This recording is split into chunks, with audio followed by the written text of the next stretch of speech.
So, Rachel, how was your trip? Ah, that question again. I never know where to start. How do I summarize 1,000 memories in just one sentence? Yeah, well, that's the point of this video. Your story is powerful, but how you share can really make a big difference. I actually found Psalm 40 so comforting as I debriefed and processed my cross-cultural trip. It says here, I waited patiently for the Lord. He inclined to me and heard my cry. He drew me up from the pit of distraction, out of the miry bog, and set my feet upon a rock, making my steps secure. He put a new song in my mouth, a song of praise to our God. Many will see and fear and put their trust in the Lord. David uses songs to debrief his experience and share his testimonies. As a result, many will see and fear and put their trust in the Lord. In the same way, each of you can glorify God by sharing about your cross-cultural experiences. How did God pull you out of the miry bog, or as some translations say, slimy pit? How did God set your feet upon a solid rock during your challenging times? How did you see Him working in the lives of people around you? Sometimes God gives us stories so that others can trust Him more. When you share your stories, you're not only recounting what events happened to you, you're also painting a picture of God's faithfulness. How did God meet you in a dark place? What experiences gave you joy? And what moments did you stand in awe, just in awe of God's greatness? So, let's take a moment to hear from others' experiences as they share after returning from their trips.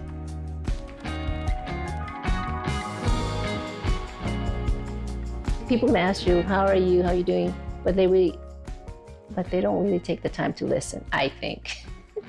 But if you have someone who's intentionally really want to know how you're doing, how it went in the field, yeah, I take advantage of that and just share and be transparent, be vulnerable, because people, I believe everyone's trying to help everyone. I do anyway. Like, you're trying to help each other move along, because this is hard. Life is hard, so it's easy. It's easier if someone come. You know how Aaron held up Moses' hand. That's what I see. When you come back from the field, you have a chance to debrief it. You should talk about it. You should share with as many people that wants to hear your story. I expected that perhaps people will ask me about it, and I'll have a great segue into talking about my friends, about the things I did, about the grace that God showed me. But sometimes they didn't even ask. So it was a little bit shocking to me, because a lot of it came from people who were supporters of my trip there. Like, maybe they prayed for me, maybe they supported me financially. But when I met up with them again, it was a lot of, I would say it's a way that Singaporeans care for each other, to check if you're on track, if you're sort of meeting your milestones in your adulthood. So instead of asking, how was Japan? They're sort of really focused on the future. What are you gonna do next? And but that was a little jarring to me, because I wanted to be able to process it and close off the chapter well by being able to share with people about my experiences. But that opportunity I felt it wasn't fully provided. And I had the expectations that people would ask about it. So I think that also sort of contributed to the kind of feeling that I felt at first. For the people that I sense, do you want to know a little bit more, I will share a little bit deeper. And then for other people who are just kind of asking passing, I have you start to get a little rehearsed little blurb, oh yeah, this, and it was like this. And then that's kind of it. And you just move on for the conversation.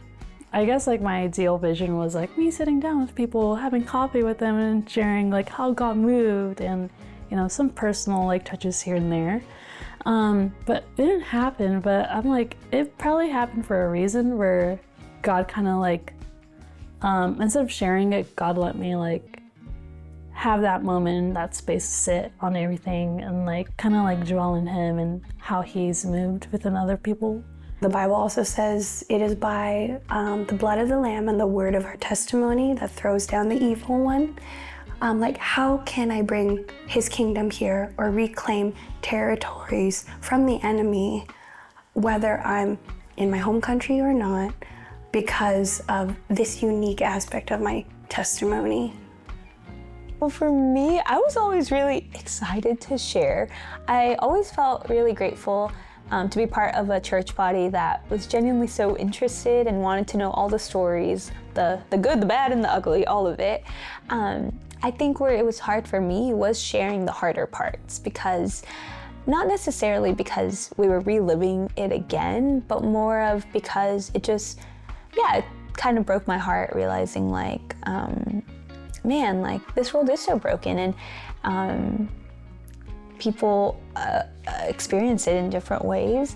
But for the most part, I was so thankful to have people who were interested and who cared for us and who wanted to keep the stories alive. And I think that was really sweet. God can use each of your stories to inspire faith in the lives of the people around you. As you think of what stories to share, we want to encourage you to think about the different situations and audiences you might have. Sharing with your friends will look very different to sharing a presentation at your church, which will be even more different to the 15 seconds you might have when you meet someone in the hallway who asks, "How was your trip?" So, here's your challenge. Craft a 15-second response, something honest, memorable, and spirit-led. Mine might go like, "I saw a man choose to follow God. I prayed with some college students, and I ate something I still can't identify." You may never know exactly how the Lord will use your stories, but different people will connect to different parts. Just remember, whether you chose stories that are long or short, God is using them in the lives of those around you.